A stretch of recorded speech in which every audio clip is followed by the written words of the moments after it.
Hey everybody, I wanted to do a quick video on explaining something called neurological tension, mechanical tension. So it's something we talk about with the functional range systems model, but also in general as a practitioner we talk about this as well. So muscles and tissues can be mechanically tight or neurologically tight.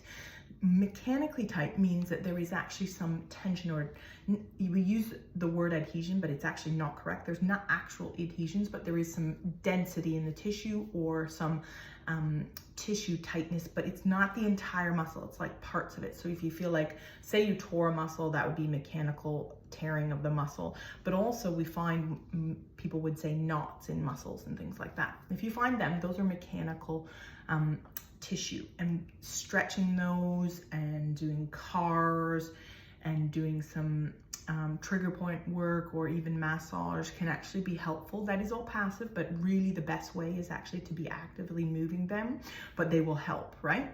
If you have neurological tension, which is actually from the brain, and that is the muscle is actually being set, its neurological tone is too high or it's in spasm. So we have this, and people have like a back that's actually gotten irritated and the muscles have gone in spasm.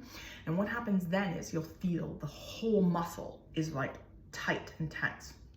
Now, if you were to use something which a lot of people do on a neurological muscle that is tight, they will use a foam roller, a ball, a trigger point, whatever kind of stuff, you will actually often irritate that more. So that neurological tension will get irritated more, your spasm or your tissue, and you will actually then feel, even though during it might actually still feel good because some kind of pressure sensation will feel good to your nervous system and to your body, but it will irritate it more.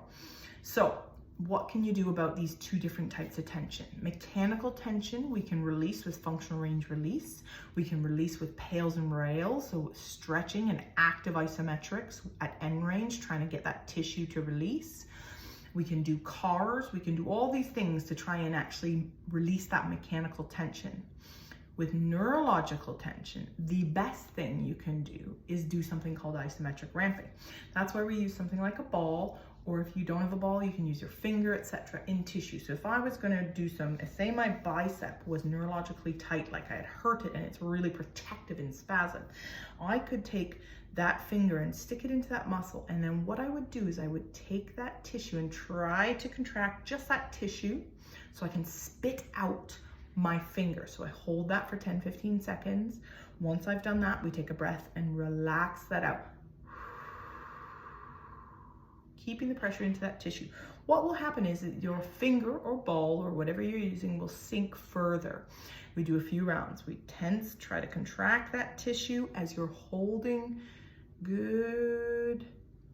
3, 2, 1, and relax.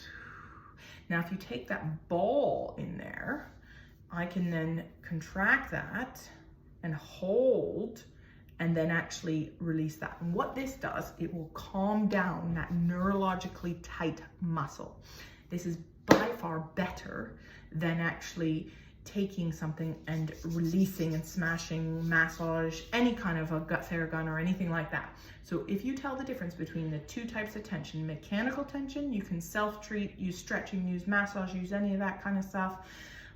But neurological tension, isometric ramping, adding some cars, so you could do some elbow cars to get some active stretch on that tissue as well, but use your isometric ramping with a ball or your finger or something to release that neurological tension. Very different outcome. It will calm it down. If you're in spasm in your lower back and your glutes and your neck and your shoulder, same thing, use it for that, okay? We'll see you again soon.